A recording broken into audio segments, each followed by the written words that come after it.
దానికి సంబంధించి license fee ఎవరెవరు ఎంత పేమెంట్ చేయాలి దాన్ని ఫిక్స్ చేసి టెండర్లో అది పెట్టడం జరుగుతుంది. ఆ టెండర్లో పెట్టిన తర్వాత మనము ఆ క్వాలిటీ పారామీటర్ సంబంధించిన వాళ్ళ రికార్డులు అవి మనకి ఇస్తారు.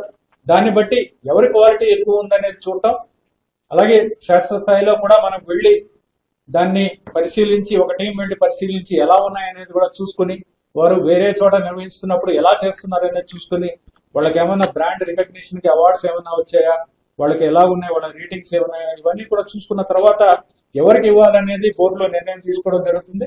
తద్వారా నాణ్యమైన ఫుడ్ని, మనం ఆహారాన్ని ప్రజలకు ఇవ్వాలి, భక్తులకి అందించాలి, ఒక మంచి ఫుడ్ని మనకి మంచి ఆహార పదార్థాలు ఇవ్వాలనే ఉద్దేశంతో, మంచి నాణ్యమైన ధరకి ఇవ్వాలనే ఉద్దేశంతో ఇది మంచి నిర్ణయం తీసుకోవడం జరిగింది. అలాగే ఆకస్మికంగా పాప వినాశనం ప్రాంతాలకు చాలా మంది భక్తులు వస్తారు, మీ అందరికీ తెలిసిందే. 10,000 నుంచి రోజుకి 15,000 మంది భక్తులు వస్తూ ఉంటారు. ఇక్కడంతా కూడా ఇక్కడ వాతావరణం చూస్తే మనకి చాలా గందరగోళంగా కనిపిస్తుంది. ఇక్కడ పార్కింగ్ అనేది సరిగ్గా లేదు, వాహనాలు పెట్టుకోవడానికి పార్కింగ్ సరిగ్గా లేదు, ఆర్గనైజ్డ్ గా లేదు, ట్రాఫిక్ కూడా చాలా ఇబ్బందులు పడుతున్నాము, ట్రాఫిక్ కూడా చాలా ఇబ్బందులు వస్తున్నాయి. ఆ తర్వాత నడకదారిలో వచ్చేవాళ్ళు కానీ నడిచే వాళ్ళకి కూడా వాళ్ళకి చాలా ఇబ్బందులు ఉన్నాయి. తర్వాత ప్రాపర్ సైనేజ్ ఏది ఎక్కడికి వెళ్ళాలి ఏమిటనేది కూడా వాళ్ళకి ప్రాపర్ గా లేదు. అక్కడ అన్ని షాప్స్ అన్ని కూడా చాలా అన్ఆర్గనైజ్డ్ గా ఉంటాయి. ఇక్కడ అన్ని దుకాణాలన్నీ కూడా కొన్ని పర్మిషన్లు ఫారెస్ట్ డిపార్ట్మెంట్ నుంచి ఇచ్చినా సరే అవన్నీ కూడా అన్ఆర్గనైజ్డ్ గా ఉన్నాయి, చూడటానికి కూడా బాగాలేదు.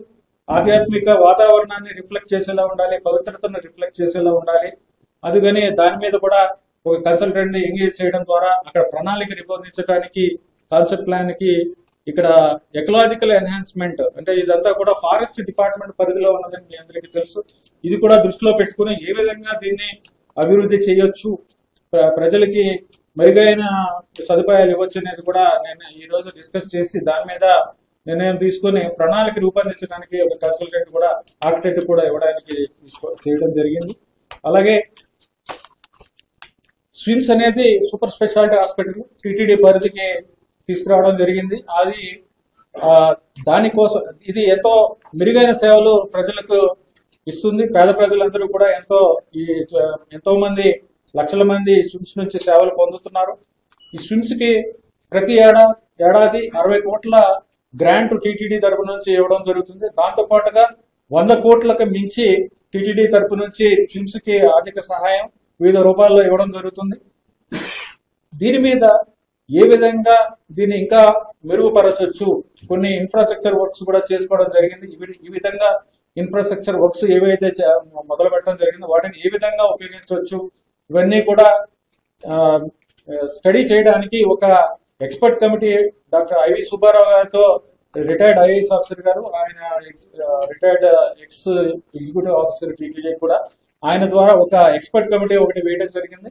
ఆ committee report SVIMS governing council లో కూడా ఈ రిపోర్ట్ డిస్కస్ చేయడం జరిగింది.